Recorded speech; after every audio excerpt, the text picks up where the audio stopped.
Hello friends, welcome to my channel. In this video we are going to discuss about section 170, that is register of directors and key managerial personnel and their shareholding.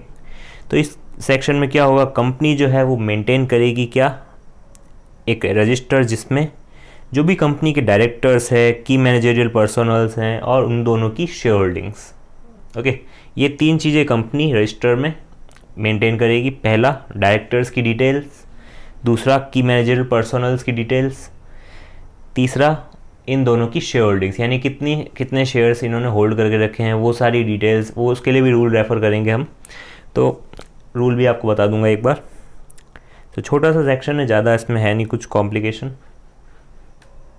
So every company shall keep at its registered office a resistor, यानी हर company को एक register अपने registered office में रखना है। उसमें क्या होगा, prescribed particulars of its directors and की मैनेजरियल पर्सनल। जब भी वर्ड प्रेस्क्राइब आएगा हमें रेफ़र करना पड़ेगा रूल। ओके, तो इसमें रिलेवेंट रूल मैं अभी बताऊंगा कौन सा है। अभी फ़िलहाल के लिए समझ लेते हैं कि हर कंपनी को अपने रजिस्टर्ड ऑफिस में एक रजिस्टर मेंटेन करना है जिसमें प्रिस्क्राइब्ड पर्टिकुलर्स होंगे किसके, डायरेक्टर्स के एंड की मैनेजरियल पर्सनल के। की मैनेजरियल पर्सनल में काफ़ी चीज़ें आती है, chief executive officer, company secretary और भी कई सारे लोग आते हैं, वो डेफिनेशन हम बाद में डिस्कस कर लेंगे।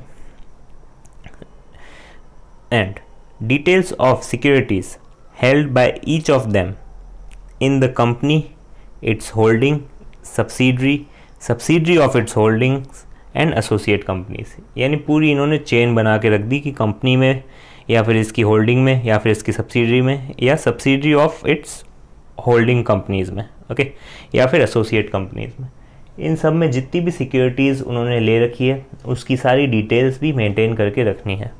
और इसके रिगार्डिंग रूल कौन सा है हमारा, rule 17 of companies appointment and qualification of directors rules 2014। Okay, यानी जो प्रेस्क्राइब्ड वर्ड आया था ना यहाँ पे, ये चीज़, तो ये प्रेस्क्राइब मतलब हमें रूल रेफ़र करना है। रूल 17 में इसकी डिटेल्स दे रखी है कि क्या क्या प्रेस्क्राइब पर्टिकुलर्स है। अब वो प्रेस्क्राइब पर्टिकुलर्स क्या है मैं आपको बता देता हूँ, आप एक बार रीडिंग कर सकते हैं।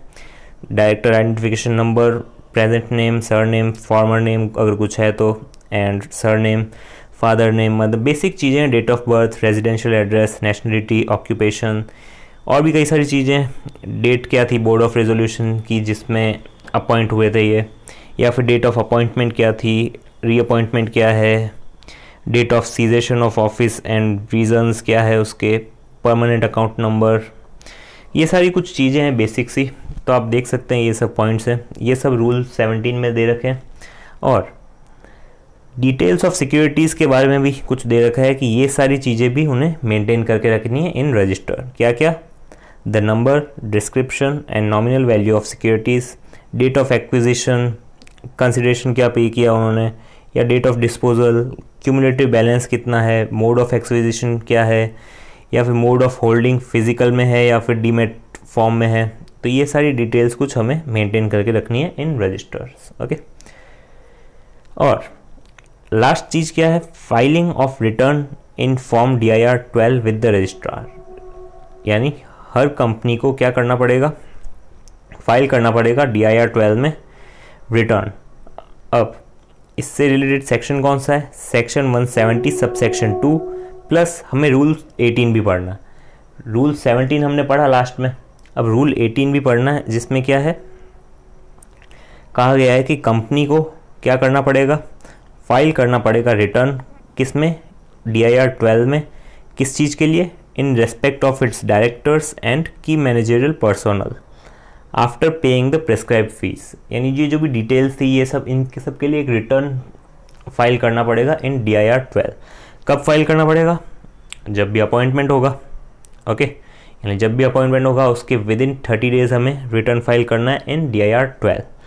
और या फिर अगर कुछ भी चेंज होता है, यानी जो भी डिटेल्स है उसमें किसी भी तरह का चेंज होता है या फिर कुछ भी हमें ऐड ऑन करना है या फिर लेस करना है, तो उस केस में भी हमें within 30 days of any change takes place.